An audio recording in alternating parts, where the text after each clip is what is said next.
The 714 error code on an HP Reverb G2 headset indicates that essential USB 2 components were not found, which occurs when a computer is unable to connect to the headset via USB.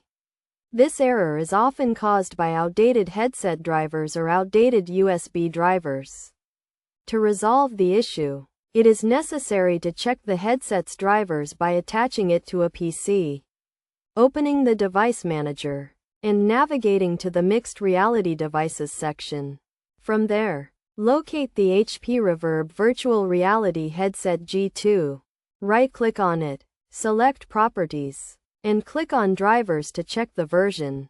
Although Windows automatically updates these drivers, they can also be updated manually by going to the Settings, selecting Update and Security, and clicking on Windows Update to check for updates.